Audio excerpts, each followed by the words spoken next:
Hello, I'm Courtney Badger with Arlington County Planning Division, and this is the first of 2 online engagement sessions that the county is piloting in lieu of in-person meetings for the 101 12th Street Site Plan project. So this is the outline for our presentation today. We're going to talk about the topics that would have been discussed at that first in-person meeting for the project. Before we jump in, I wanted to highlight some new resources that are on the project page at the URL shown on the screen. I've posted a video of the background of the site and policy guidance that guides staff's review. The applicant has recorded a project overview video that goes into detail about their proposal. And then there's also a virtual walking tour of the site.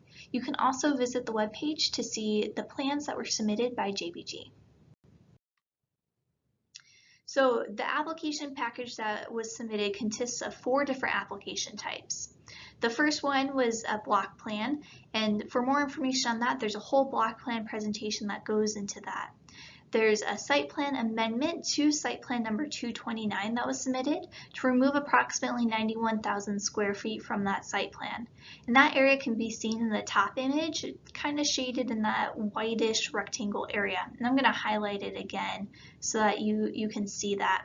So they're proposing to remove this area from the site plan and create a new site plan on this eastern portion of the site by incorporating that area with the red triangle parcel that's just to the north of it.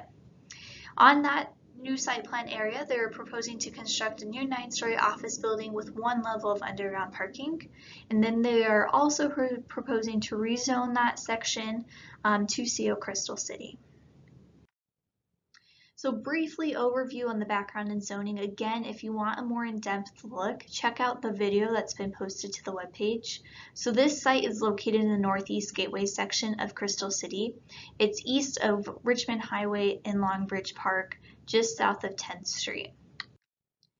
The site is currently regulated by Site Plan number 229, which was approved by the County Board in 1985, as for an 8-story office building with 4 levels of underground parking.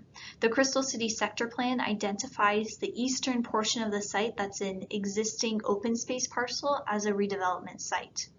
This site plan was also a part of the Crystal City PDSP that went to the County Board in March of this year. So the site is currently zoned CO 1.5, which is a mixed-use district, and M2, which is an industrial district. The GLUP designation for the site is low office apartment hotel, which allows for an office density of up to 1.5 FAR. So moving on to architecture, I want to touch on the sector plan guidance that relates to this project. So I'm going to run through just a few things, and the applicant's going to go into more detail in their presentation. So the building height, which was previously discussed, has a maximum height of 110 feet, and the mechanical equipment can exceed that 110-foot height by 23 feet.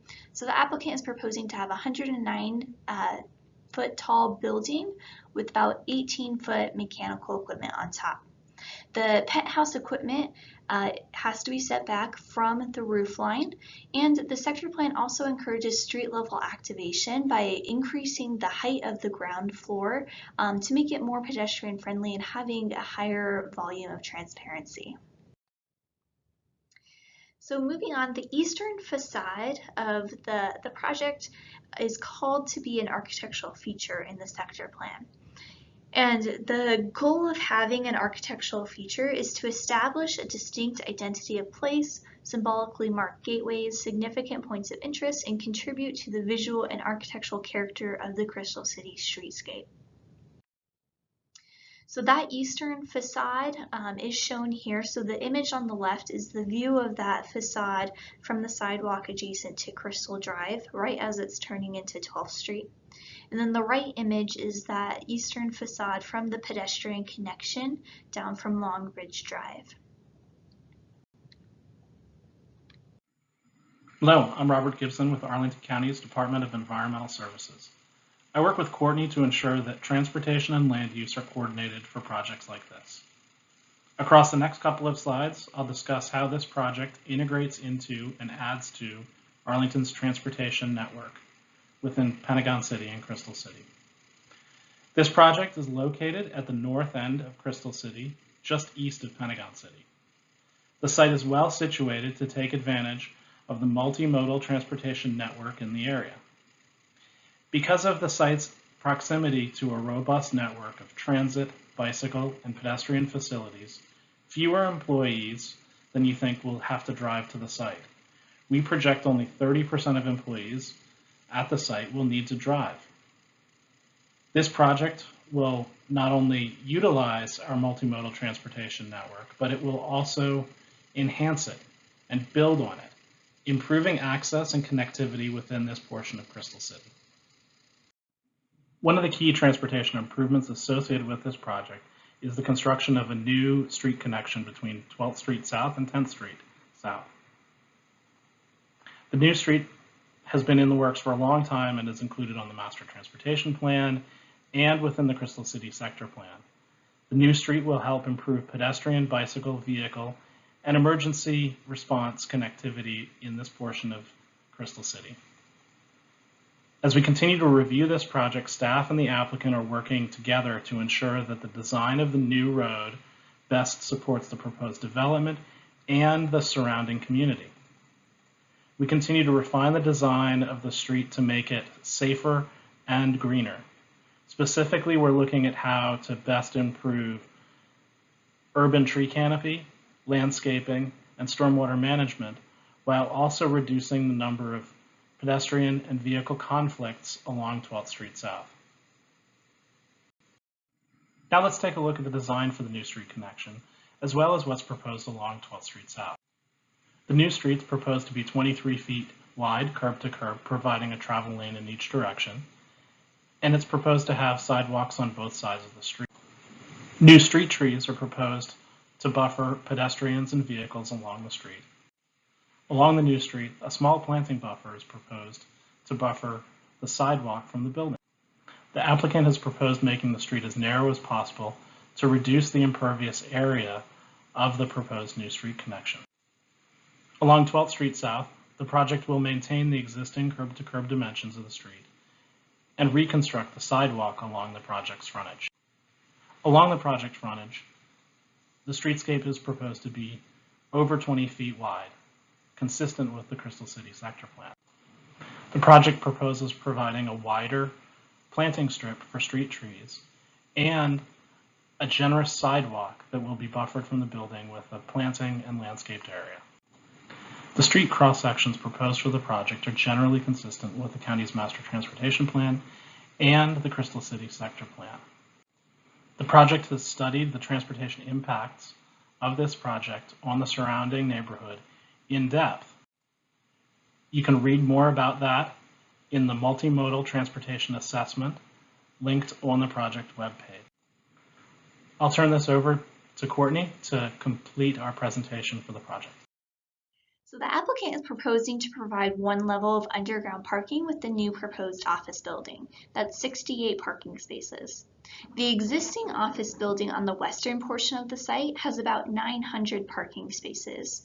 And according to their transportation analysis that they submitted, that can be looked at on the project webpage, there's an excess of parking spaces at that site, and the applicant is proposing to use 255 of those excess parking spaces to support the new office building. So the Crystal City Sector Plan recommends that there's a parking ratio of between 1 parking space per 750 square feet to 1 parking space per 1,000 square feet. So the proposed parking ratio for the new building would be 1 space per 742 square feet. Okay, so you can see a breakdown of the public process timeline here on the screen. We're in the first community engagement session now. The next assessment is going to be open from July 27th to August 2nd. We're going to be talking about open space, construction and staging, and community benefits or site plan features. After that, there will be a virtual SPRC meeting hosted on Microsoft Teams at a date that will be determined after these engagement sessions, most likely in August or September. It will then move to Planning Commission and County Board in the fall. So next steps for this community engagement session, we need you to provide your feedback, comments, questions, anything that you can think of by visiting the project page or reaching out to one of the contacts listed below. The comment period will be open from July 1st to July 8th. My contact information is listed on the screen here, along with the Planning Commissioner Chair and Co-Chair for the project and our DES Planner. So again, the topics that we'd like you to focus on for this engagement session are the block plan, land use and zoning, site design, architecture, and transportation. Listed here are some kind of sample topics that would fall under those categories. So don't feel limited, but please try to focus your comments and questions to these topics, as more topics will be discussed next time. Thank you so much for listening, and I look forward to hearing your comments and questions.